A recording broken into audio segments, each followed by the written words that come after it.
Assalamualaikum warahmatullahi wabarakatuh. Selamat datang kembali di Mama Fauzan Channel. Senang sekali hari ini bisa bikin video karena kemarin-kemarin suasananya mendung dan gak dapet cahaya. Oke, sekarang hari ini aku mau ngasih tips mengenai gimana cara memulai terapi wicara di rumah. Karena banyak banget pertanyaan dari teman-teman, gimana sih Ma mulainya di rumah supaya efektif gitu. Karena nggak berani ke rumah sakit, nggak berani juga ke klinik tumbuh kembang ya karena lagi pandemi. So buat kamu yang butuh banget info ini, silahkan like, comment, and subscribe dan share di sosial media kamu. Kita mulai aja videonya. Oke Mam, jadi kita mulai aja tips memulai simulasi wicara di rumah atau terapi wicara di rumah. Nomor satu adalah komunikasikan dengan orang rumah. Orang rumah siapa aja sih? Ada suami, dan kemudian ada adiknya atau mungkin ada kakaknya, dan kemudian ada neni ataupun misalnya mam bekerja berarti ada mertua ataupun ada orang tua di situ. Ini agak kompleks ya mam karena kita harus mensinkronisasi antara visi kita dan orang tua ataupun mertua kita. Jadi yang agak kompleks adalah ketika orang tua bilang, oh anak itu akan bicara pada waktunya. Kalimat ini benar, tapi interpretasinya salah. Karena kalau misalnya kita nggak intervensi, anaknya nggak distimulasi, terus nggak dibiarin aja, tetap main gadget, tetap nonton TV, ya kalau dia nggak bisa ngomong ya akan nggak bisa ngomong gitu loh. Jadi ketika ada kalimat anak ini akan bicara pada waktunya, ya waktunya kapan itu kita yang targetin. Ketika 16 bulan dia nggak bisa mama papa, kemudian ditepuk nggak menengok 2 tahun nggak ada kontak mata, terus kemudian dipanggil tidak menoleh dan nggak bisa beberapa gerakan dasar, terus ya tidak bisa kata-kata minta apa seperti itu, ya itu sudah seperti yang udah aku bikinin ya, itu udah gejala awal dia emang speech delay kayak gitu. Jadi menurut aku juga bahwa penting sekali diinformasikan kepada mertua ya ini memang sungkan ya, ini sangat sulit, dan orang tua kita bahwa anak ini butuh terapi dan bisa kita lakuin di rumah dengan masa pandemi seperti ini. Kalau misalnya mereka ya ada konflik, bisa ditengahi oleh seorang konsultan gitu yang lebih profesional, misalnya bisa dokter tumbuh kembang ataupun terapis ataupun psikolog.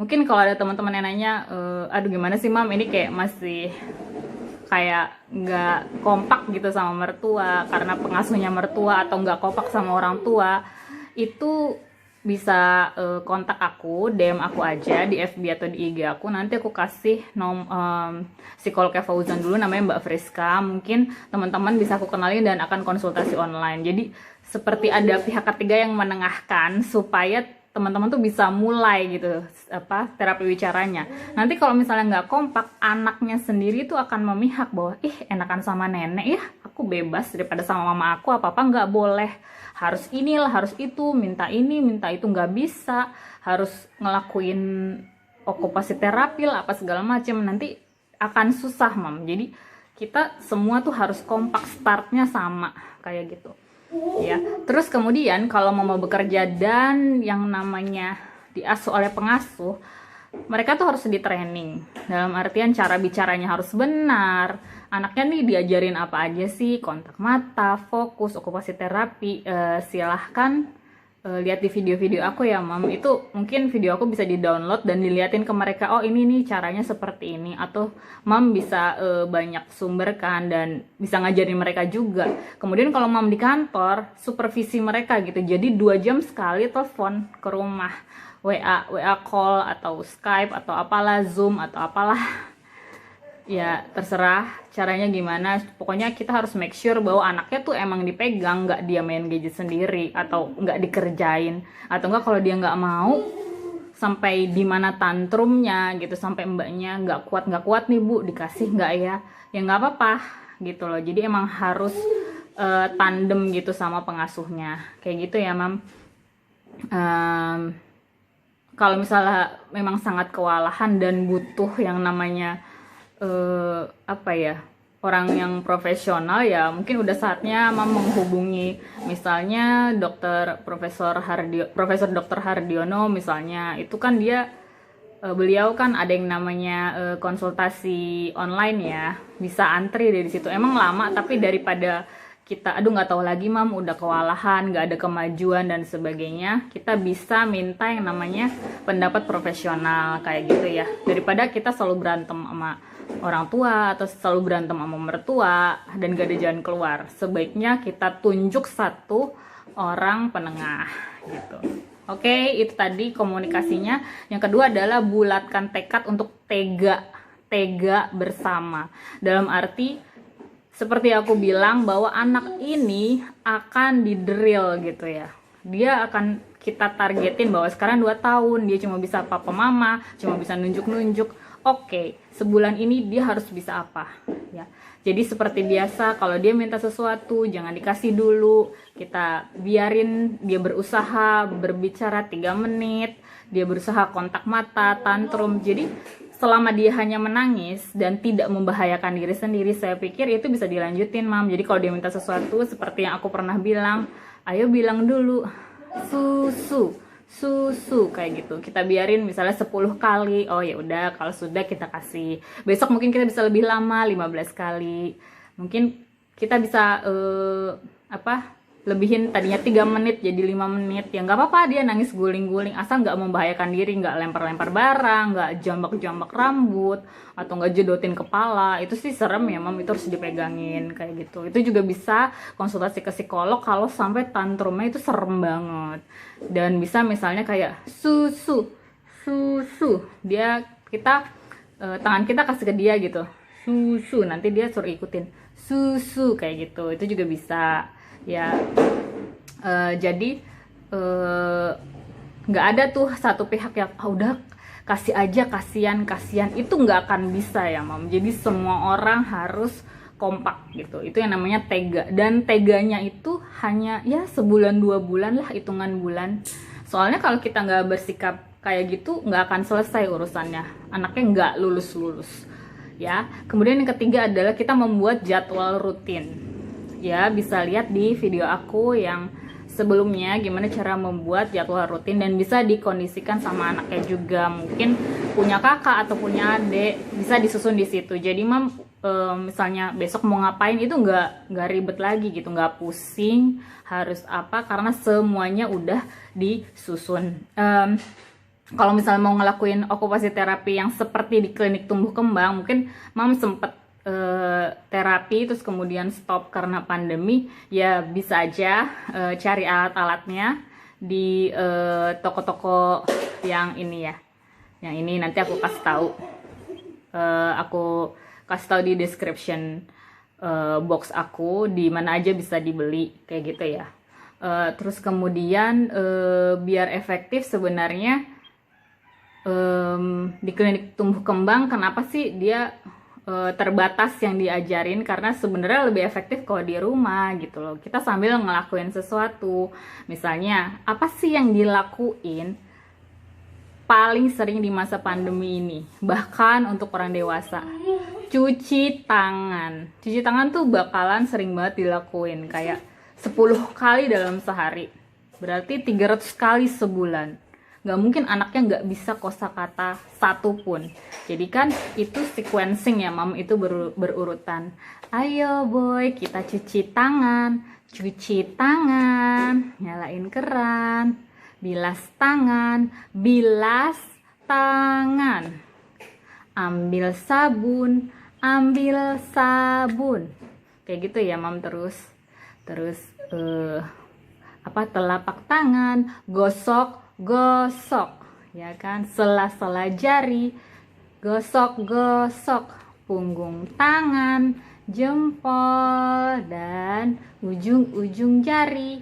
Kita bilas air sampai bersih kayak gitu. Nggak mungkin ya kalau misalnya 300 kali sebulan, terus nanti berarti kalau setahun kan udah ribuan kali ya. Gak mungkin dia nggak ada kosakata satupun, itu pasti dia bisa, Mam.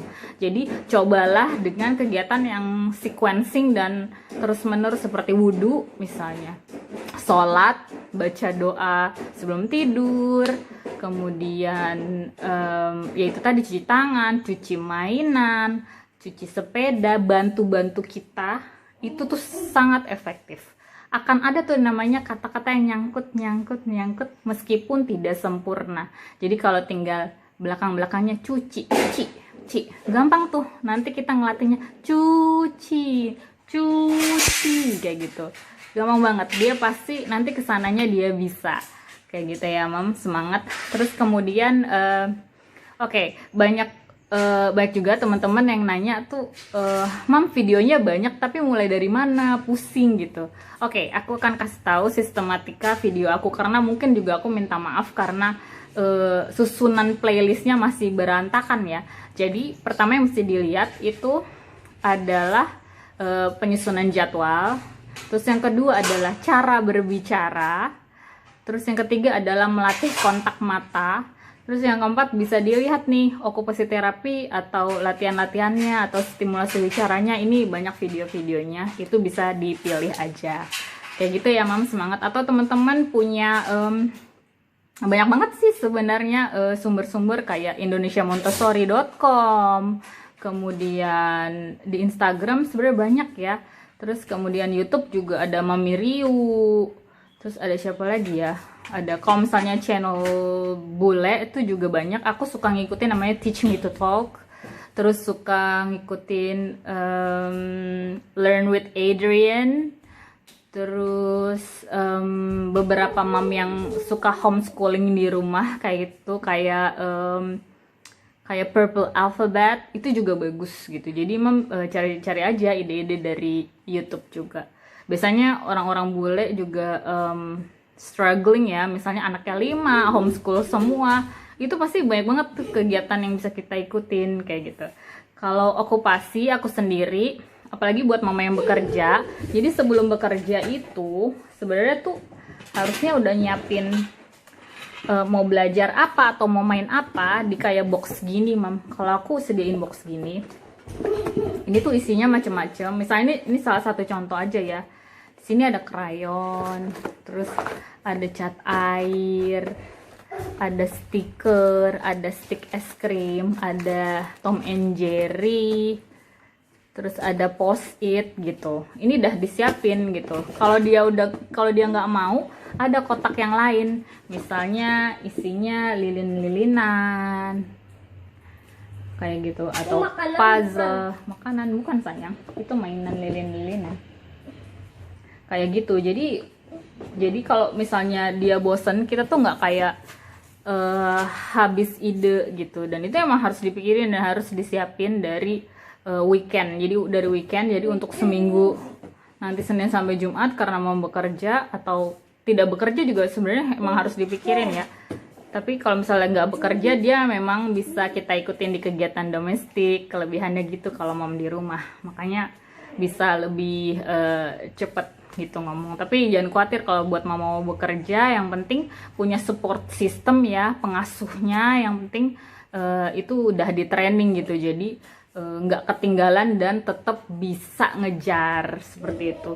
Terus kemudian yang terakhir nih yang paling penting, self care ya, kita sendiri itu kita mesti kuat sekali niatnya. Kita tandem sama suami, apapun itu berdua, jadi kita saling menguatkan. Jadi kalau misalnya mertua ya suami bukannya belain kita ya, maksudnya tetap ada stick, kita begini.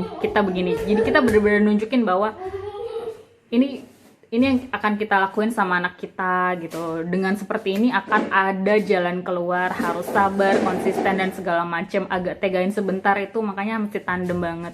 Kemudian kalau misalnya kita down, aku sendiri juga misalnya tiba-tiba satu hari yang anaknya tuh nggak mau ngapa-ngapain, ya nyebelin aja gitu, terus nangis aja gitu ya, aku juga ya udah nggak bisa apa-apa, ya udah diem aja, tenangin diri, jangan maksa, dan daripada marah-marah kayak gitu biasanya.